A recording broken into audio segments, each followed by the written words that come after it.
Make sure that while you're watching this video, you're looking at your review sheet with all the questions. This is the review sheet that says Unit 3A and 3B, Algebra 1 review sheet. The first question says, give the following graph, give the equation of a parallel line through 1, 5. So, first of all, you're going to use the slope of the line. If you look at the 2 points of the line, it goes up 3 over 1. So the slope is 3 over 1. Which means a line parallel to it is also going to have a slope of 3. So I could fill in the 3 here, and I don't know what the b is, but it tells us it goes through the point 1, 5. So I can put a 5 and a 1 in for x and y and solve it, and when you do that, you're going to get 3, and you subtract 3 on both sides, you get b equal to 2, and then you can write your equation, y equals 3x plus 2. The next one tells you to draw a perpendicular line. You're going to do the same exact thing we did here, but instead of, there's going to be different points you're going to use, but instead of 3, the perpendicular line means it's going to be the negative reciprocal. So you're going to use negative 1/3 in for the slope to solve for b. And then when you write your equation, it will be y equals negative 1/3 x, and then whatever you get for b. Second one, number of ounces that a baby drinks varies directly with its age. So as soon as I see the words varies directly, I know it's the equation y equals kx.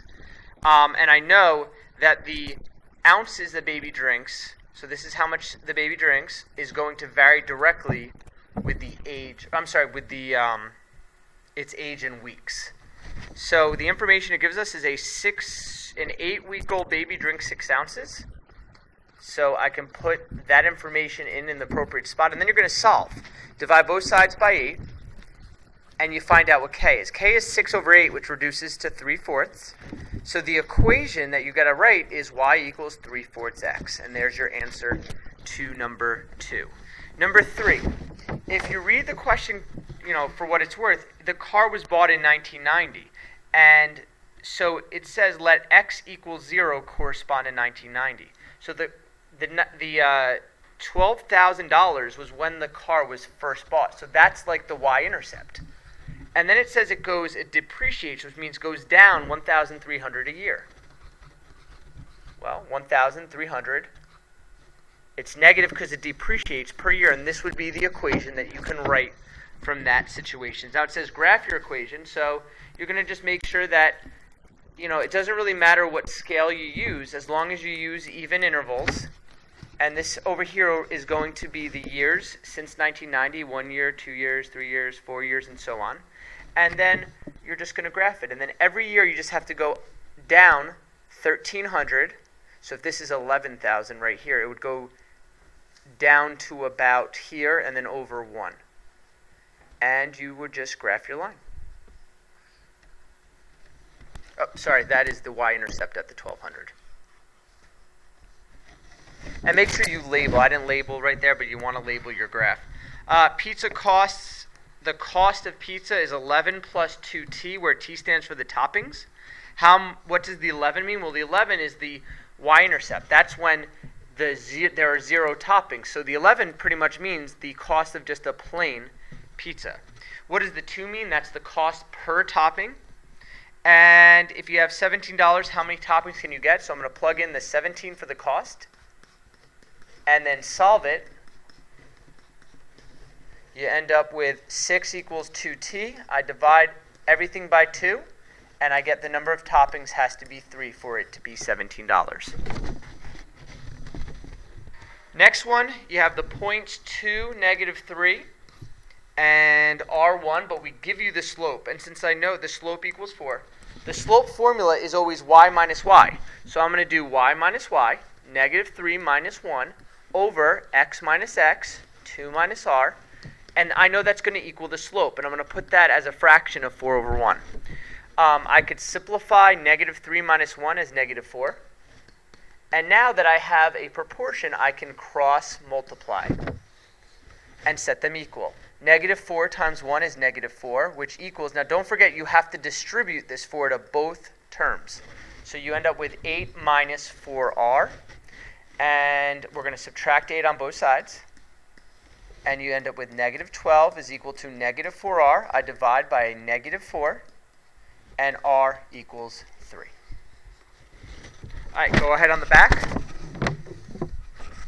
What is the equation of the graph in slope-intercept form? So remember, you have to find the y-intercept, which is, if you look on the graph, it's 8 up, and the equation, the line goes down 2 over 1. So that would be negative 2x plus 8 is equal to y. And it says, what does the intercept mean? Well, if you look on the graph, the y-axis is the inches of snow. Well, that would be the amount of inches that it snowed before it started melting.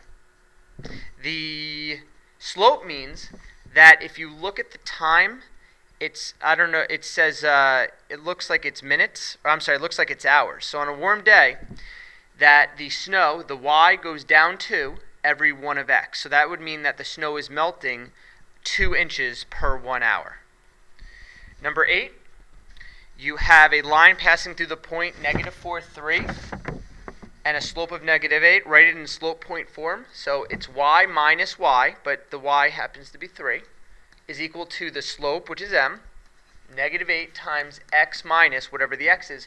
Well, it's a negative 4, so minus a negative, it's going to end up becoming plus 4. So that's it in point slope form.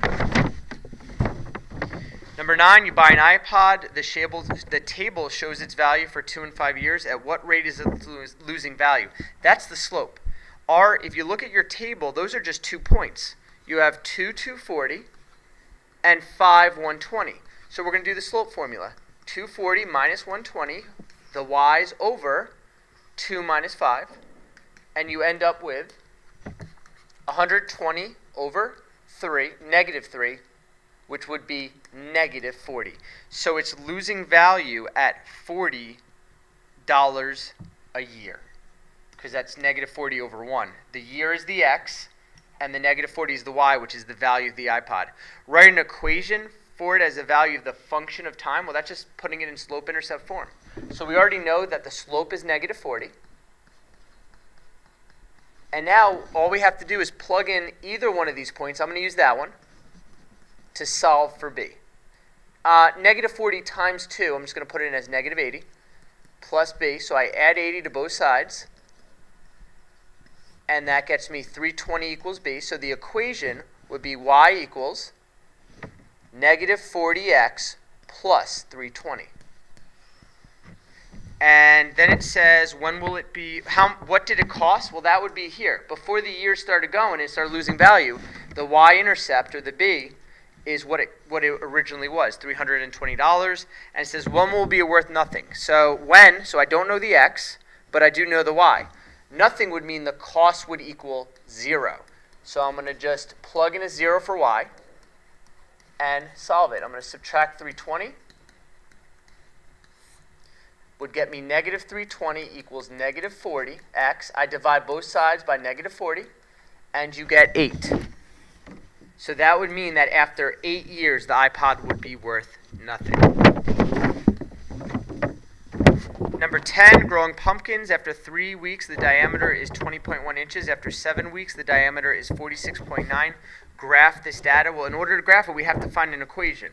So we're going to use the 2 points that it gives us, and we're going to do the slope formula. 20.1 minus 46.9, and 3 minus 7. So when you do that out, you go ahead and you get 20.1 minus 46.9. You get negative 26.8 over negative 4. And when you divide that, it actually becomes a positive. 6.7 is not that, it's a pretty round number. So we have y equals 6.7x plus b. I got to plug in a point now. I'm going to plug in either one of these points. I'm going to do the 20.1 is equal to 6.7 times 3 plus b. So when you go ahead and solve that, you get 6.7 times 3 is 20.1. So when you subtract it from both sides, you actually end up getting b equals 0. So the equation, if b is 0, is just y equals 6.7x. And then it says, what is the rate of change? Rate of change is 6.7. So that means that the pumpkin is growing 6.7 inches per week. And how long will you wait for a 60.3 inch diameter pumpkin? So that would be the x value. I'm sorry, the y value. You'd have to plug in a 60.3. And then you're going to go ahead and solve for x. Last one, price of bananas varies directly with weight. 4 pounds cost $3.60. So the price varies directly with weight. So y equals kx, but the price is the y, and the weight is the x. And it says that a 4-pound bananas cost $3.60. So $3.60 equals k times 4. So I divide 360 by 4, and you end up getting 0.90 equals k. So that's y equals 0.90x. That means that each pound costs 90 cents. And it says, what will 9 pounds cost? You go ahead and put a 9 in there, and you get $8.10.